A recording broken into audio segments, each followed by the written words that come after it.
ETF versus fundos imobiliários. Será qual é o melhor para você que quer viver de renda?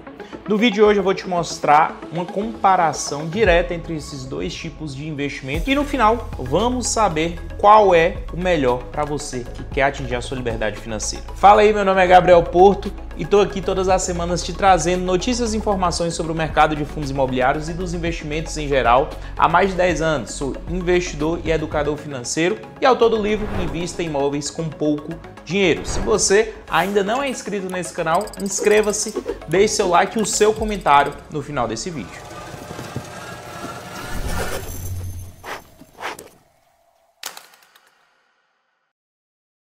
Eu quero te apresentar a minha estratégia pessoal para, de fato, me blindar de várias dessas mudanças que vem acontecendo no Brasil e para amenizar ao máximo o impacto de tudo isso no meu bolso.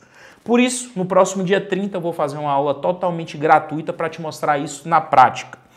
O link está na descrição aqui do vídeo para você fazer a sua inscrição e tem um QR Code aqui na tela também. Inscrição totalmente gratuita, 8 horas da noite do próximo dia 30 a gente tem um encontro ao vivo e marcado para eu te mostrar essa estratégia na prática. Fundos imobiliários, eu creio que você já está cansado de saber o que são. Nada mais é do que uma comunhão de investidores com o intuito de investir em imóveis de alto padrão, pagando um valor pequeno por cota. Mas e os ETFs? O que são esses tipos de ativo? Os ETFs nada mais são do que um índice replicado em mercado. Você pode escolher um índice e investir diretamente nele, como o S&P 500. As 500 maiores empresas americanas, você pode comprar um único ativo que vai replicar toda a volatilidade desses ativos ao longo do tempo. Isso é bem interessante para diversificação. A gente tem vários outros ETFs, por exemplo, que replicam a Bolsa de Valores brasileira, as ações brasileiras. A gente tem ETFs, inclusive, dos fundos imobiliários, ETF de Bitcoin, entre outras coisas. Ou seja, o ETF nada mais é do que um ativo que você compra para te expor a um certo tipo de mercado. Agora vamos falar um pouco sobre as grandes diferenças entre esses dois ativos, fundos imobiliários de um lado e ETFs de outro. Como a gente pode entender? Os fundos imobiliários são de fato a sua exposição direta ao mercado imobiliário e brasileiro. Já os ETFs, como eu falei no início, são ativos que podem te expor inclusive a mercados internacionais. Os fundos imobiliários vão te entregar dividendos todos os meses livre de imposto de renda.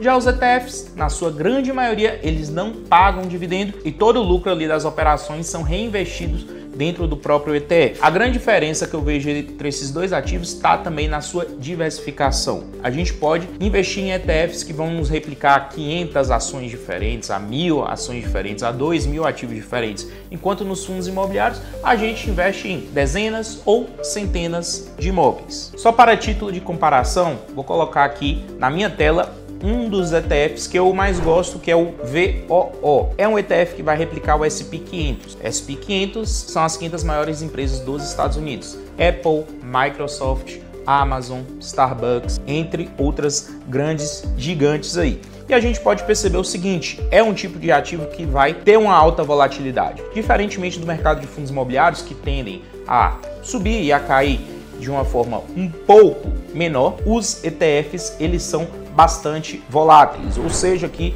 já vai o primeiro ponto. Se você é um investidor que busca mais segurança, se você é aquele investidor um pouco mais seguro, muito cuidado em investir em uma carteira, na sua grande maioria, de ETFs, pois ela pode ser altamente volátil. Mas no longo prazo tendem a ser excelentes opções de investimento. Aqui nesse ETF, no VOO, a gente pode ver que a sua variação nos últimos 12 meses foi de 12,06% positivo. E a variação nos últimos 5 anos, nos últimos 60 meses, 109,85% positivo. É muito interessante isso aqui. Ainda mais que a gente está diversificado em um tipo de investimento internacional. Aqui a gente está negociando tudo em dólares, Então a gente pode perceber que no dia 17 de junho de 2020, esse ETF custava 269 dólares. Hoje ele está custando 554 dólares. É de fato uma grande valorização ao longo do tempo, tá? A gente pode ver inclusive aqui as rentabilidades. Nos últimos 10 anos é um ETF que se valorizou 238%. Quando a gente olha para a questão dos dividendos, esse inclusive é um ETF que vai te pagar dividendos sim, mas perceba o seguinte, em 2020 ele pagou 1,62% em dividendos, 2021 1,29, 2022 1,72, 23 1,46, 2024 1,24 e nesse ano atualmente 1,26. É um tipo de investimento que vai te pagar pouco ou nenhum dividendo. Existem vários outros ETFs que não pagam, esse aqui inclusive paga, mas menos de 2% ao ano, enquanto a gente tem fundos imobiliários que hoje podem nos entregar 14, 15, 16, 17 ou quase 20% em dividendos ao ano. Então, aqui já vai a primeira lição quando a gente compara fundos imobiliários com ETFs. Os fundos imobiliários vão estar colocando dinheiro no seu bolso todos os meses de uma forma exponencial. Já os ETFs, eles prezam mais pela valorização ao longo do tempo. Outro ETF que eu acho bastante interessante no momento atual e que vai te expor a um mercado relativamente novo é o IBIT, né? ETF que vai replicar o Bitcoin e ele é um ETF novo porque se a gente puxar muito aqui o histórico dele, a gente vai perceber o seguinte, é um ETF que surgiu em 2024, né? Quando a legislação lá americana permitiu que o Bitcoin pudesse fazer parte aí dos ETFs também. Então, nos últimos 12 meses é um ETF que se valorizou 60%, né? Bastante coisa aqui. Ou seja, quando ele iniciou com 26 dólares, hoje ele já está por mais de 62 dólares, tá? Uma valorização bem interessante porque ele vem acompanhando as valorizações do Bitcoin ao longo do tempo. Então, se a gente pegar aqui momentos em que o Bitcoin teve queda, esse ETF também vai nos mostrar queda, tá? Então, ele é bem interessante por quê? Porque você não está investindo diretamente na criptomoeda. Quando você investe diretamente na criptomoeda, você tem várias e várias questões, como onde armazenar essa criptomoeda e se eu perder essa criptomoeda, entre outras grandes questões. Aqui com o ETF, isso se torna muito mais seguro. Logicamente que existe uma taxa por trás de toda a gestão, manutenção e segurança para que um ETF desse funcione. Ele não vai replicar o resultado 100% do que você teria no Bitcoin, porém você tem essa camada a mais de segurança aqui no longo prazo. Esse aqui já é um ETF que não vai te pagar dividendos, né? Porque o próprio Bitcoin não paga dividendos, mas tem um poder de valorização extremamente interessante. Acho muito bom para todas aquelas pessoas que querem se expor ao Bitcoin, porém não tem interesse de ficar estudando o tempo todo, não quer correr o risco de, por exemplo, perder as chaves ali da sua carteira, entre outras questões que porventura possam acontecer.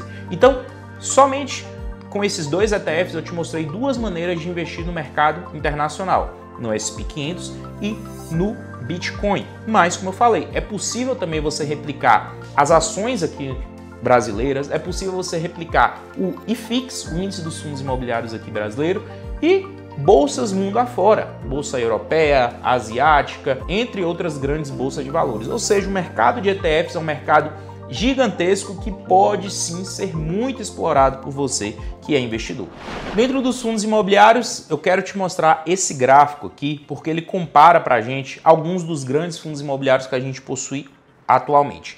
Por exemplo, XPML11, HGBS11, KNCR11 e MXRF11. Peguei um gráfico aqui que apresenta o quanto que você teria de retorno se tivesse investido R$1.000 há 10 anos atrás em cada um desses ativos. E perceba o seguinte, tá? Todos esses fundos imobiliários, né, como a gente pode ver aqui, né, eles batem grandes índices, como CDI, IFIX e o IPCA, que é o índice de inflação.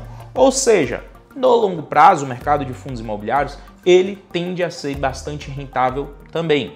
Menos do que o mercado de ETFs em valorização, porém mais em questão de dividendos. Qual é o resumo final desse vídeo de hoje? Se você quer ter uma carteira voltada para dividendos, pagamento mensal, todos os meses livre de imposto de renda, ter uma carteira mais exposta, mais voltada a fundos imobiliários é essencial. Eu creio que pelo menos 60% a 70% da sua carteira deveria ser em fundos imobiliários se o seu objetivo é esse. Porém, eu não deixaria de ter grandes ETFs na minha carteira, como ETFs que replicam o S&P, quanto ETFs que trazem, por exemplo, o Bitcoin, entre outras grandes bolsas de valores pelo mundo. Essa é a nossa forma de se proteger do risco Brasil, essa é a nossa forma de expor o nosso patrimônio a moedas fortes e essa é a nossa forma de diversificação de carteira também. E aí vai de cada investidor. Tem investidores que gostam de ter uma carteira mais ampla de ETFs, mas eu, Gabriel, como conhecedor do mercado de fundos imobiliários, especialista nessa área. Hoje eu tenho ali 60% a 70% em fundos imobiliários, tenho minha parte em renda fixa e meus investimentos no exterior eu acrescento ETFs também, por entender o poder de valorização desses ativos nos próximos 5, 10, 15, 20 e 25 anos e considero que você deva seguir um caminho muito parecido com esse. Invista de forma diversificada em outros países também, para que você não fique apenas à mercê do mercado brasileiro. Resumo de tudo, a diversificação é tudo para o investidor que quer se manter no longo prazo. Aqui abaixo deixei o link da minha carteira recomendada, tá? Você pode clicar lá, ter acesso aos melhores fundos imobiliários para você investir agora. Carteira internacional, na qual contém ETFs, também é disponível lá dentro do site da Orion. Busque a ajuda de um profissional, invista com segurança, por menos de R$1 por dia, tá aqui no link para você. Deixa aí o que você achou do nosso vídeo de hoje e até o próximo. Valeu!